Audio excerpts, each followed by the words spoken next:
حضرت موسی علیه السلام یو ځل شیطان په مخه ورغی، نو دا شیطان ورته وایي، دا موسی علیه السلام ورته وایي وی تا خو ډېر خلک ګمراهان کړل وی ډېر دې غر کړی وی داسې یو تجربه راته وښایه چې ستا د چال نه پې سړی خلاصېږي، داسې خو به تا سره ډېرې تجربې وي، داسې شی راته وښایه چې سړی پې ستا د چال نه خلاصېږي، هغه به راته ښیې. او ورته وایي وی 3 څیزونه ته مجربات ښیې، په دې به زما د چال نه خلاصېږي.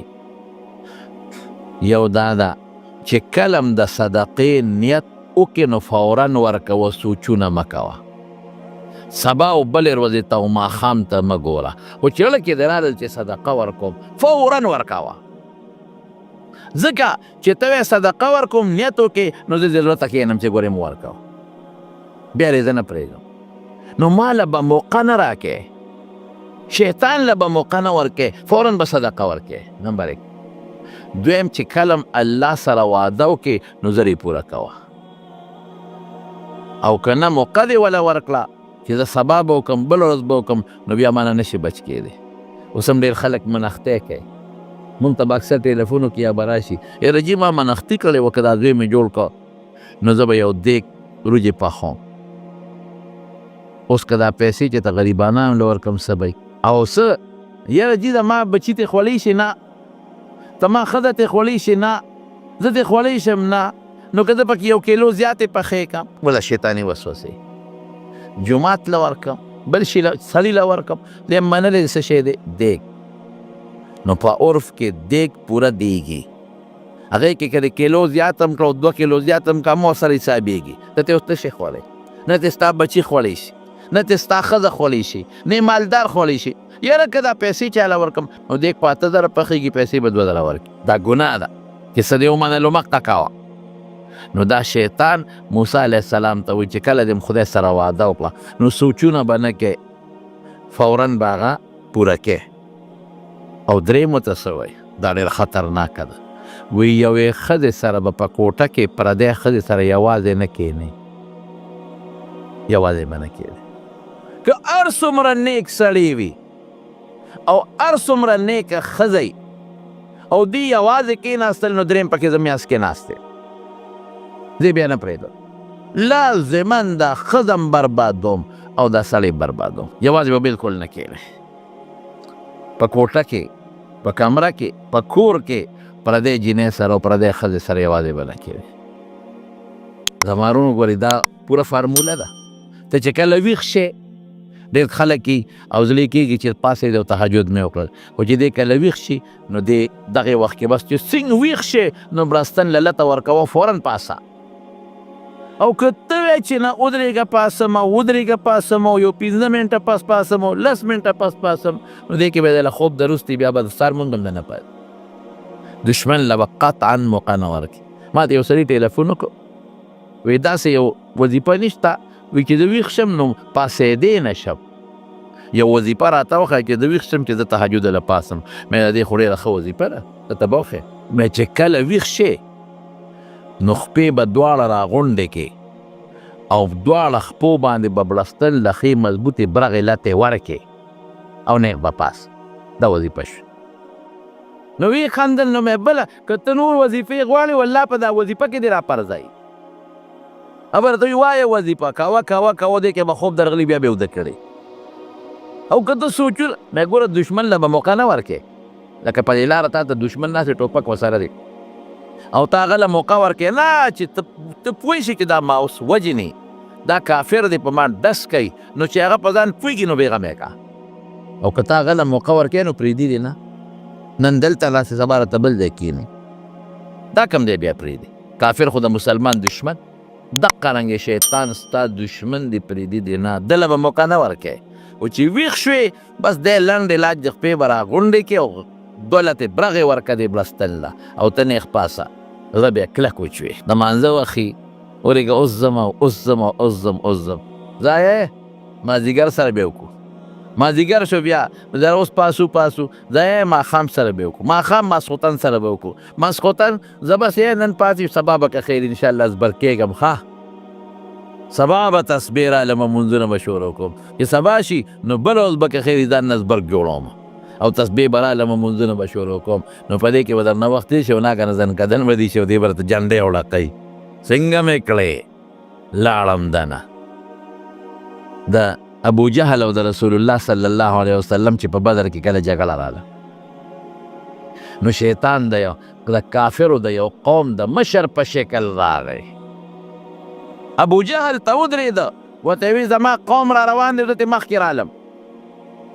لوی قوم مې مسله را روان دی د غر نه پورې غاړه ابو جهل خوشحاله او برېت یې تو کړ او قوم ته یې دا دی د پلانکي قوم را روان هغوی خوشحاله شو چې دا خو د دنیا خلک موږ له را روان دی دې کې لښکر یې برابر شو یو خوا د رسول الله مبارک لښکر او بل خوا د ابو جهل هلکه ستا هغه لښکر خو راونه رسېد ابو جهل سره یې لاس نیولی دی دقه دې 2 منټه کې را رسېږي دته مخکې عالم را روان دی ابو جهل په تمه دی خو چې شیطان پرشتي ولیدې هلته جبریل علیه السلام ولیده او میکایل علیه السلام یې ولید چې 500 فرشتې د جبریل علیه السلام سره دي او 500 فرشتې د میکایل علیه السلام سره دي ونکس علی عقبیه وی انی علی ما لا ترون زه وی زه هغې نم چې تاسو یې نه دی دته لاس سره اخکا ابو جهل چېرته ځې وی بس وارو مې وسپې اوس بره تماشا کومه نو نه په خپل دی او نه په پردي مسلمان هم بربادي کافر هم بربادي والله که سړی پرېږدي یو سړی غټ سړی و کټ کې به یې متیازې کولې نو ښځې ورته وي چې د خدای خاطر وکړه اوس خو د انګور کور ته رالې انګین دې دی وشي او ته همقسې په کټ کې متیازې کوې مخکې خو زه کور څوک نو ما به دې تولی اوچته کړه نور ته به مې واچول اوس خو دا خلک په ده پورې خاندي وي ښځې د ما خپل اختیار خو نه دی خو شیطان راشي او د مټه مې ونیسي او په یو لوړ کمر مې کښېني چې دلته متیازې وکړه نو چې یو کم کټ کې مې کړي وی ښه در باندې شیطان کوي وی یو دومره خشته قابل او داسې یو مضبوط سړي سره د یارانه ده او پیدا رې تې وانغېسته وی څه پیدا تې والم وی ګوره چې بېګاره درته راشي نو ورته وایي چې ټول عمر دې را باندې متیازې وکړې نن را باندې پیسې وګټه ما ته خزانه وښایه د ښځې دا به پکې وکړو اوس بېګا له دې ودرې او شیطان وله راغی یاره وی ټول عمر دې په ما متیازې وکړې کټ تې را باندې ولاړه نن به راته خزانه ښیې وی راځه خو اسانه ده ته خو زما اشنا یار مې شیطان ترې مخکې له دې ورپسې د بینک ته یې بوته چې بینک ته یې بوته وایي دا پیسې راواله او بلا زرګونه روپۍ دي د څادر ورته خور کړه پنډه یې ته وتړه چې پنډه یې ته وتړه او په اوږې کړه نو شیطان ورپسې څوکیدار راویښ کړه ورپسې خو اعتبار نه شي کوی څوکیدار یې راویښ کړه هغه ورپسې لکه پیسې دې ټولې وتښتولې دې شیطان ته وي څوک یم وی بره دیوال ته وخېجه ټوپ کړه دیوال ته یې ټوپ کړې ځان یې ویزان کړه څوکیدار ته وي خپې نه یې ونیسه اوس د بره پڼ په اوږه د پیسو نیولې دی او بره یې جنګله نیولې ده دیوال سر یې نیولی او څوکیدار خپې نه نیولې دی دې شیطان دې ته خدای تباه کړه هم دې را باندې غله وکړه هم دې سړی را باندې راویښ هم دې اوس پې د خپې نه ونیوم اوس څه وکړم وی غول پې وکړه بل علاج نه کېږي غول پې وکړه نو د خو رښتیا وي چې په دې نه بغیر په بله طریقه خو په لتو نه خلاصېږم خو چې څنګه یې غول وکړل نو کټ کې کړی ښودو کن چې راویښ شو خدایه ښځې ورته وې تا خدای بېخ وباسه نور کله به دې تشې متیازې کولې نن دې پکې غول کړی دي کټ دې ټول ولاړه کټ دې ټول ولاړه نو خو تا راته وې چې شیطان نه خزانه وغواړه نو والله که دې پرېږدي دا ته ګوزه حقیقت وی که دنیا کې زموږ نه غولو نه ویستل په قبر کې رانه وبس په قیامت کې رانه وباسي ګنې دوزخ خو چېرته تللی ده د ده له چال نه به ځان ساتي پرېږدي دې نه یو سړی د دیوال سوري ته ملاست ودو نو دا شیطان راغی ویړه وی پاس نو چې پیسه نو دی وتی تا خدای هلاک که یخ سوري ته ودوم نو د خوبه دی پاسو وی ظالمه دا دیوال را غورځېږي اخواشه نو دی اخوا شو چې اخوا شو رښتیا دیوال را پرېوت دی ورمنډه کړې خدای را سره خو که ته څوک یې ته خو نیک سړی زر خلک یې دې را پاسولم که دې نه وې را پاسولی او دا دیوال په ما را پروتې وې اوس به مړو خدای را سره خو که پیر صاحب څوک یې وی زه خو پیر صاحب نه یم وی څوک یې وی شیطان خدای ته وګوره شیطان د خیر کارونه کوي تا خو ما سره خو کړل د مرګه دې بچ کړم. وی قسم په خدای چې شیطان یې. وی دا ما سره دې ښه ولې وکړل؟ وی ښه مې د سره نه دي کړې، بد مې را سره. مرګه دې بچ کړلم و بد. وی وی که دا دیوال در باندې را پروت او ما پاسولې نه وې نو شهید کېدې، تا به هم راته په جنت فردوس کې بیا مټې والې. د شهادت نه مې بچ کړې. ګوره الله قرآن شریف کې فرمایي ان الشیطان لکم عدو فاتخذوه عدوا. دشمنه اوس به ځان په څه بچ کې؟ په چا ټوپک رالي، په چا کنزل کوي، په چا جګړې کوي.